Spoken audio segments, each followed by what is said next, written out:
Welcome back to episode 3 of the RIP, WonderTree's hottest new video series. I'm your host as always, Riker Taylor, and let's cut the intro right there.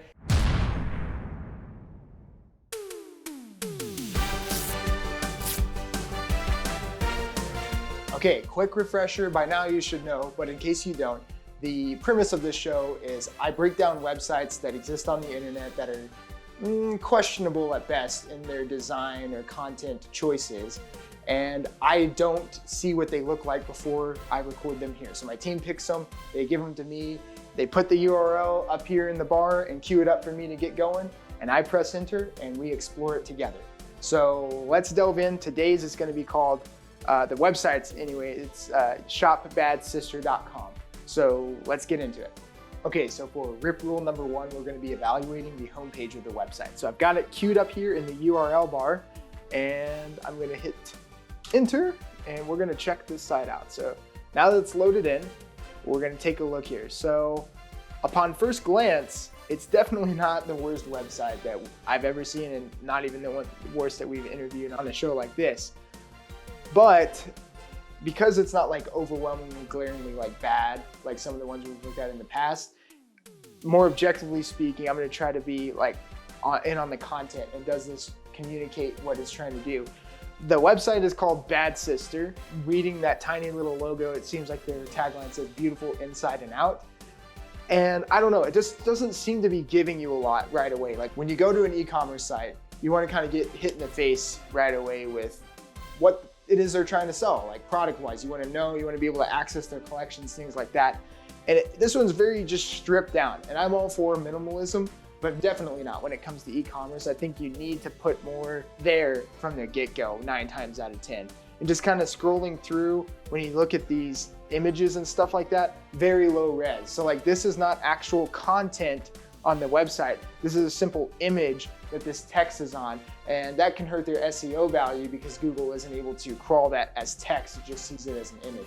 And then when you scroll down, you finally kind of get into some of their collections, but it's just kind of there. There's no like header telling you shop collections, anything like that. And so for me on the homepage, I'm gonna have to say it does not pass, just because I can't access what I want to quickly, and it's laid out in a very jumbled way.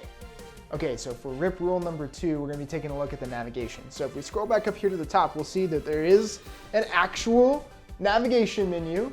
Let's be sure to put confetti up in here on the video edits. There actually is an actual navigation menu, and it makes sense. And when you click through, it takes a second to load, but it does actually load in the stuff. So for me, it does pass RIP rule number 2. The navigation is clear and easy to understand. Okay, so RIP rule number 3 is about broken links and buttons. Now we've just gone through the navigation and none of that seemed to be broken. And there are actually a few buttons to click here, so I'm gonna try to click those. Well, first off, when you right click it, it won't actually open up, so that's interesting. Second off, when you click it, it doesn't go. Hey, check it out, it's a broken button, and you don't want that. So we scroll down. That actually works.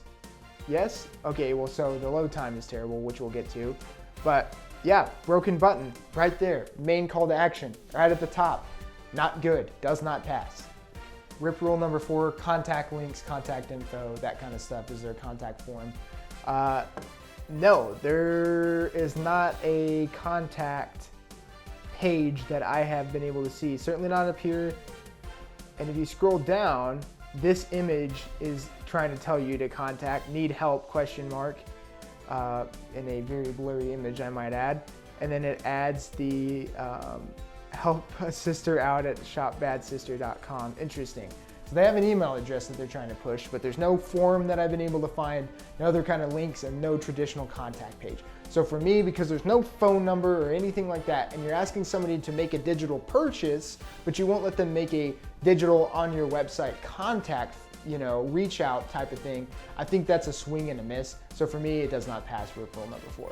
Okay, RIP rule number 5. As we've been experiencing through this whole video while I've been going through, load time, it has been spotty at best. And when you're in an e-commerce store, you simply can't afford. So I clicked the button there, and it just then loaded in, and it took a few more seconds probably like a second for the images to load in. That's too long. Now the images loading in like that, that's okay if the page had loaded sooner.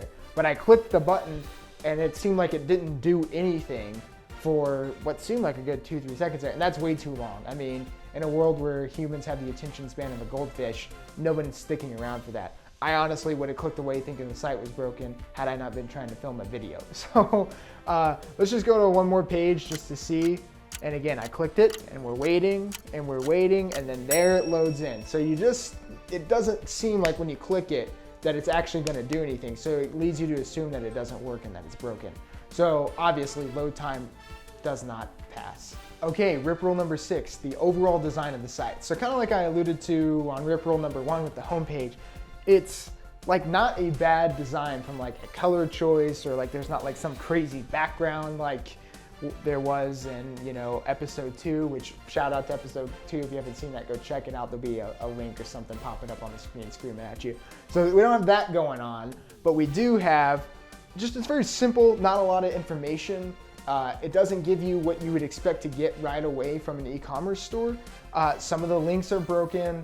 Some of the pages take forever to load. Like that all contributes to the overall design. So again, like with most of the rip rules, this one also did not pass swing and a miss. Okay, so for rip rule number 7, we're gonna be talking about mobile optimization. So I've got the site pulled up here, and because this is the first time I'm going to the site on my phone, it's popping up before I even got to the home page. It pops up to this other page, like immediately asking for me to enter my contact information. Like before I've even been to the home page, it's popping that up. That was the first thing that we see.